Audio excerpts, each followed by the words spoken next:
Hello, broadcast.gg people. My name is Ben Viglo, and today I'm going to show you a bit of how I have the audio set up on my computer. So hopefully you can sort of copy what I'm doing and make it your own. Try to get the best audio you can for your broadcasts. So the first thing I'm going to show you is this amazing piece of software right here called Voicemeeter Banana. You can get just do a Google search. It'll be like the first thing that comes up. Um, this is an excellent piece of software that allows you basically a virtual mixing board on your computer. So, for instance, like over here is my microphone. You can see when I'm talking, this audio bar is going up and down. You can select these by not right clicking, that lets you name it. Yeah, clicking on it lets you bring up this list of potential things that you could put there. So generally you want to do WDM unless your device is unavailable in that for some reason. So you can see I have my microphone here selected. So then for these other two, I have, so the company that makes this VB audio software also has this other thing called the VB cable and the hi-fi cable. So I have both of these in here. I'm sure you can easily find some way to set them up, or if not, just like DM me and I can help you with that. Uh, so both those are there. And over here you have your desktop audio. So if I were to show you the in my playback devices here,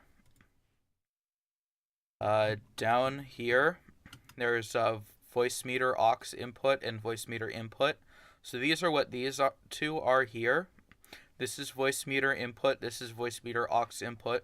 You can see I have the input set to default device and the aux input set up to default communications device. So for instance, I have Discord outputting onto this, and I have my desktop and game and stuff outputting to here. So then up here you have your hardware outputs. You can set up to 3 hardware outputs. So I have my headphones here. That's what I use to connect to my headphones. Also speakers and stuff. So you can set 3 different devices here. So like, say you had like the casters in your physical location, you could use this in order to have them both have their own individual outputs, and you can actually set their different volume levels to be different here. You can see I have mine set way down there. And that just generally helps you have different things go to different people. And over here you have your virtual outputs. So this one here you can see is what I have going out to OBS, which is what I'm recording this with. It's over on my other monitor here, off to the side there. So then with each of these bars, you can see there's all these buttons like A1, A2, A3, P1, and B2. So these are basically all the different outputs you have, each outputting to either of these 3 devices, or you have the Voicemeeter aux output or the Voicemeeter output. Don't know why that's default device, just whatever.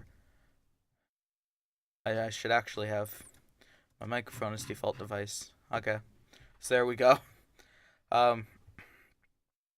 So with these, this allows you to have different devices outputting to different things. Like say if I didn't want the casters outputting to the stream and only outputting to me, I would turn off B1.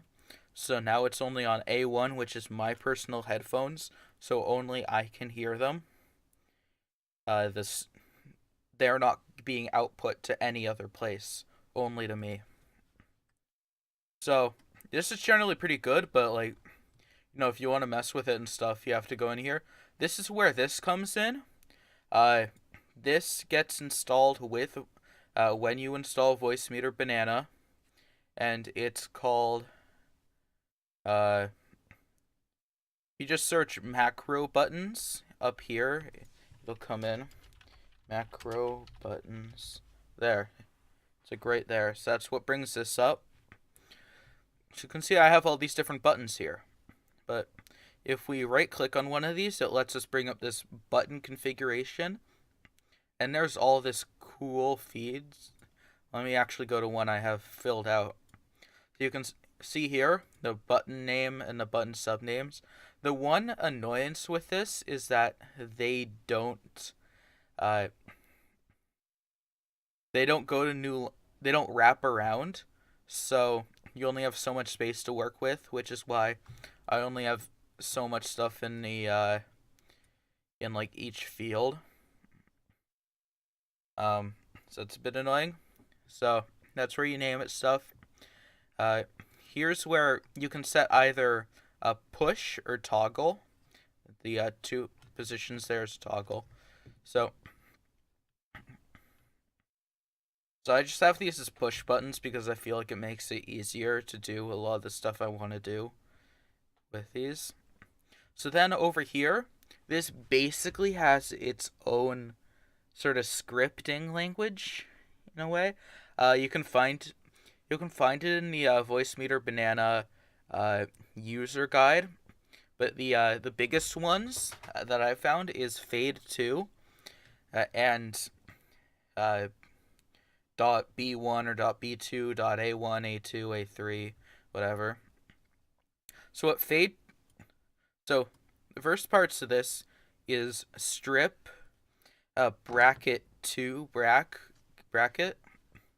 So this number corresponds to any of these starting at 0. So this is strip 0, strip 1, 2, 3, 4. These might have numbers or they might be an entirely different thing. I don't know. I should probably check the user guide if you want to know that.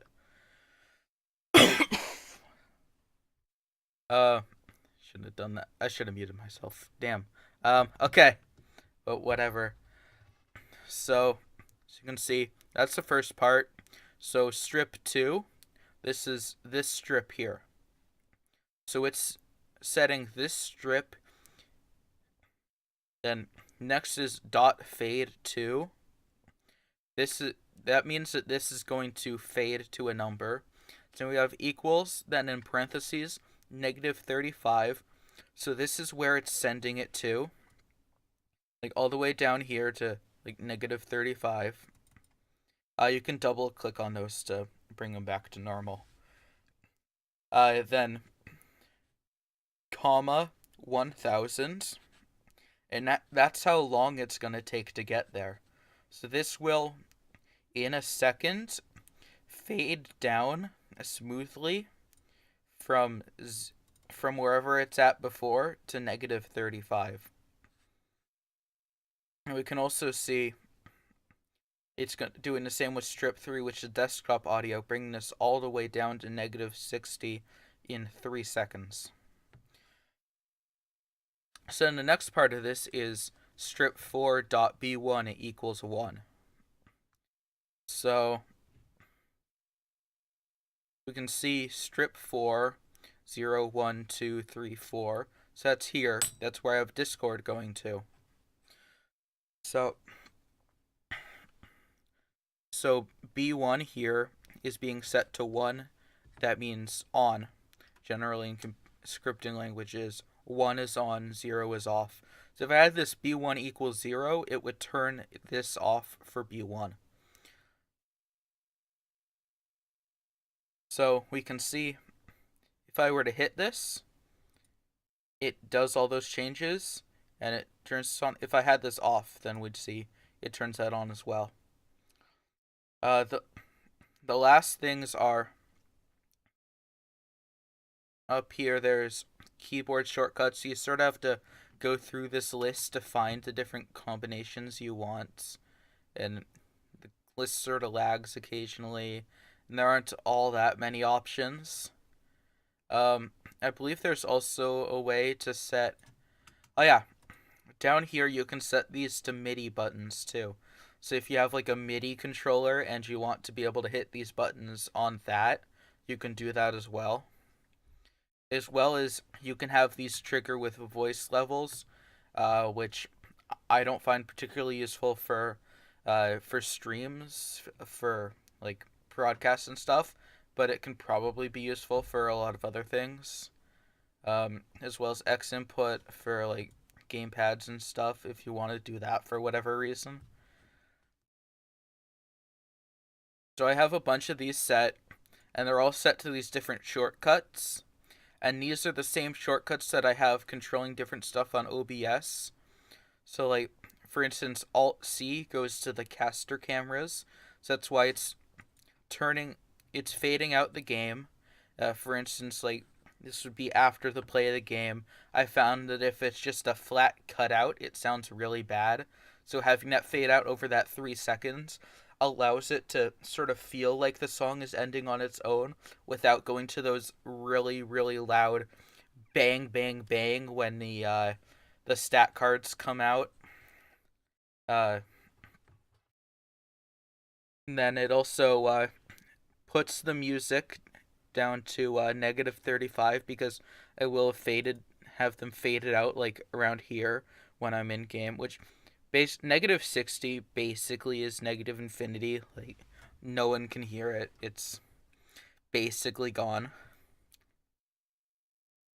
Um, this is why I have the game going there too. Um, that just adds some sort of background music. It fades in so it sounds like sort of natural that it's coming in, and it's also enabling the casters. If we were like coming in from a break, this is sort of what I'd have in a break, and the casters aren't audible to the stream, so this would enable that. Generally, you don't want to fade casters in and out. It just sounds weird. Um, that if I was going to caster cams, that's what I do. You can see I have all these three are the exact same thing. That's because you can only set one shortcut per thing. So these are basically just copies of each other. This is for break, this is for starting, this is for ending. Then Alt G here, it just turns off the music and it brings it back up. That's basically what I have for this. If you ever need any help with any of this stuff. Oh, there's one last thing I wanted to show. So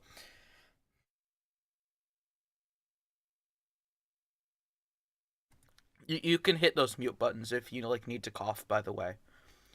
You could probably also assign those to to like buttons or whatever in here. I think it's strip to 0 in this case, dot mute or whatever. You like mute 0 or mute 1, and you could have that on toggle or whatever. So over here, this is VLC Media Player, the best media player. I love it. One of the things here, this allows you to set your audio device under audio device. So I were to set this to like the hi-fi cable input, so this would be the music here. So I'm playing this here. So if I want to go out to a break, I hit that here. You can see it's at good break volume. And if I want to change what it goes to, like go change it in there. And yeah, it's sort of loud.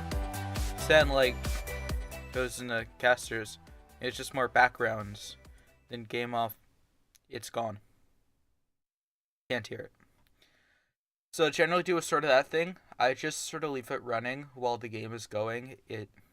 VLC doesn't really use many system resources, so it's not like there's a lot of performance degradation due to like having that running all the time.